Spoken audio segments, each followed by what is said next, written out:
यही है भगवान शंकर का धनुष।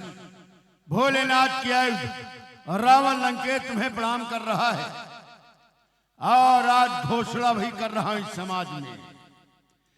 देखूंगा मैं उस माई के लाल को, मैं उस माई के लाल को देखने आया हूं जो आकर के धनुष तोड़े। उस छतरी के छतरित्व को देखूंगा, अरे देखूंगा उस ठाकुर की ठकुराई को। ठाकुर की ठकुराई देखने आया हूं जो आवे और धनुष को छुए।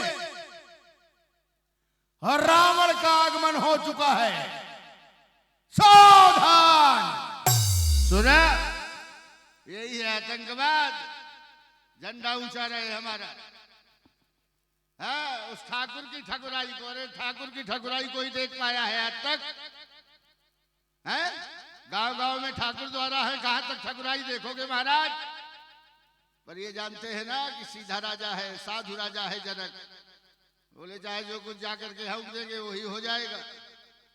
बोले देखूंगा मैं उस मैया के लाल को। जनक सीधा है, साधु है।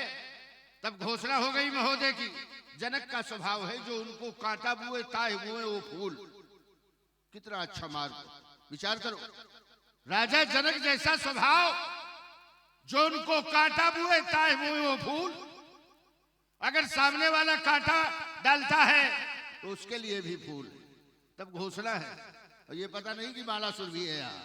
हमारा स्वभाव नहीं ऐसा जो हमको कांटा दिखे, अरे ताए दिखे हम भाला। ये भी पंडित क्या जानेगा पढ़ा किसी से। तो पहले पाला भी है, पाले में लाना है तो मिलना चाहिए। लंकेशी, जय श्री शंकर भगवान की, जय भोलेनाथ की। क्या कह रहे थे? देखूंगा उस मैया के लाल को जो धनुष में हाथ लगावे। आखिरकार उस मैया के लाल को क्यों देखना चाहते हो? उस मैया के लाल को क्यों देखना चाहते हो जो धनुष में हाथ लगावे, धनुष का खंडन करे? काहे रिश्तेदारी है क्या उस मैया के लाल से? उस मैया के लाल को देखो ना। देखना है तो उस मैया के लाल को देखो ना जिसने ताड़का को मारा। उस मैया के लाल को ना देख पाए। यहाँ चले आए, बोले धनुष में हाथ लगावे। मारा है कि तकिया के नीचे मारी, इसको भेज दिया है एक बार में। तकिया के नीचे का मतलब समुद्र के पार, और बीच समुद्र में रावण। बोलो। देखो, इसमें दोष तुम्हारा नहीं। लड़ाई के मैदान में, युद्ध के मैदान में किसी कायर डरपोक व्यक्ति को अस्त्र शस्त्र दे दो और कहो जाओ लड़ो, तो भला वो लड़ने जा सकता है? जो कायर व्यक्ति है, चाहे जितने हथियार पा जाए, भला वो लड़ने जाएगा? और लड़ने वाले लड़ते हैं। लड़ता कौन है? रण क्षेत्रों में वही लड़ेगा। सब नहीं लड़ते। रण क्षेत्रों में वही लड़ेगा जिसका बड़ा कलेजा। रण क्षेत्रों में वही लड़ेगा जिसका बड़ा कलेजा है। अब बातें उतनी वही करेगा जिसके जितना भेजा। और जिसके भेजा नहीं होता वही रावण के आगे भेजा जाता। ढूंढ के आ भेजे गए हैं, ये मान लो। हाँ, वो इसलिए भेजा जाता कि जाओ मारो। अब ये मरने के लिए आए, घूम रहे। अरे मैंने कौन गलत बात कही थी? मैंने यही तो कहा है, देखूंगा उस मैया के लाल को, देखूंगा उस ठाकुर की ठकुराई को। तुम ठाकुर माने क्या हो? ठाकुर है कौन? भाई ठाकुर समझो ना। ठाकुर कोई जाति नहीं। ठाकुर पहचान है। ठाकुर एक पद है, पदवी है ठाकुर। जैसे राजा होता है, मंत्री होते हैं, प्रधानमंत्री होते हैं, ये पद हैं। ऐसे ठाकुर एक पद है। ठाकुर माने श्रेष्ठ, ठाकुर माने बड़ा, ठाकुर माने स्वामी, ठाकुर माने मालिक, ठाकुर माने ईश्वर। ठाकुर एक पद है। जो संसार में सबसे बड़ा है वही ठाकुर है। छत्री जाति है। छत्रम धराती आशा छत्री, जो अपनी छत्र छाया में समाज को रखे, अर्थात समाज की रक्षा करे, और जो समाज की रक्षा करता है वही बड़ा है, इसीलिए इन्हें ठाकुर कहा जाता है। ठाकुर समझो तो है क्या? फिर तुम कह रहे हो ठाकुर को नहीं देखा, जिसने मारीच को तुम्हारे तकिया के नीचे, अरे भाई मारीच को फेंक दिया तो हम क्या करें?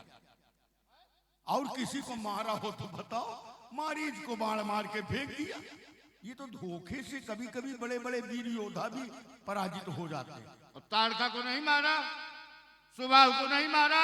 ताड़का को किसने मारा? चले आई बात करने। न किसने मारा ताड़का को? ताड़का मर गई। हाँ जिंदा है। तुम्हारा कहना हम माने नहीं सकते। तुम लोग बताओ भला ताड़का मर गई है? कह रहे हाँ मर गई। मर गई है? अरे निपट गई पहले हो। ताड़का मर गई तो भले मर गई। ताड़का कौन हमारी रिश्तेदार है कि हम रोएं? मर गई तो मर गई। भाई ताड़का हमारी रिश्तेदार नहीं है। ताड़का सुकेत यक्ष की कन्या थी। ध्यान देना, ताड़का थी सुकेत यक्ष की कन्या। यक्ष किन्नर गंधर्व ये देवकोट में आते हैं। ताड़का देव कन्या थी, देवताओं की कन्या थी। वो जंभासुर के पुत्र सुंद को ब्याही गई, और जब कन्या का विवाह होता है तो कन्या के पिता की जात समाप्त हो जाती है, वो अपने पति के जात में मिल जाती है। सुंद था दैत्य, तो जब ताड़का का विवाह हो गया तो ताड़का क्या बन गई? दैत्य। अब बाणासुर कौन है? दैत्य। तो चुल्लू भर पानी में डूब के मर जाए। तुम्हारे परिवार वाली मारी गई, बदला हम ले। मारी गई बाणासुर के परिवार की, मारी गई बाणासुर के जात की, अब बदला ले हम। वाह धन है धीर योद्धा। किनारे आओ। हाँ बताओ। इसमें तुम्हारा दोष नहीं। क्यों? जब विदेशी आतंकवादी हमारे देश में मारे जाते हैं तो विदेश का मंत्रालय कभी स्वीकार नहीं करता कि ये हमारे यहाँ के हैं। बोले घुसपैठिया होंगे। जब तक ताड़का जिंदा थी तब तक तुम्हारी थी, अब मर गई तो बोले हमारी तो कोई नहीं। ये लो, जिंदा थी तब तक तुम्हारी थी, अब तुम्हारा मारीच बचा है तुम्हारा, और जरूरत पड़ जाएगी तो बहू के हाथ पांव जोड़ोगे जाके कि चले चलो, और कहते हो ताड़का मेरी कोई नहीं। ताड़का का इतिहास तुमने विवाह के पूर्व का जो बताया वो तो ठीक है, लेकिन विवाह के बाद क्या हुआ? सुकेत यक्ष की पुत्री है, सुंद दैत्य को ब्याही थी, लेकिन सुंद दैत्य को ऋषि अगस्त ने जला करके भस्म कर दिया था। क्यों? क्यों अगस्त ऋषि ने जला दिया ताड़का के पति को? क्योंकि वो ऋषि अगस्त का अपमान कर रहा था। अपमानित होकर के क्रोध में आकर के जलाया था। अपमान क्यों कर रहा था? अपमान इसलिए कर रहा था कि उस समय मारीच जो उसका पुत्र है ताड़का का, वो छोटा था। वो ऋषि अगस्त के आश्रम गया। ऋषि अगस्त तपस्या कर रहे थे। बच्चे ने सोचा कि ये केवल चुपचाप बैठे, ध्यान भटकाने के लिए ऋषि अगस्त का कमंडल लेकर के बाल बुद्धि बस भगा। ऋषि अगस्त की आंख खुल गई जब जल वहां से हट गया। उन्होंने मांगा कि ये जल क्यों लिए जा रहे हो, हमारी पूजा का है। मारीच ने वहीं से डर के मारे कमंडल फेंक दिया। इस उदंडता के कारण ऋषि अगस्त ने मारीच को श्राप दे दिया कि राक्षस हो जाओ।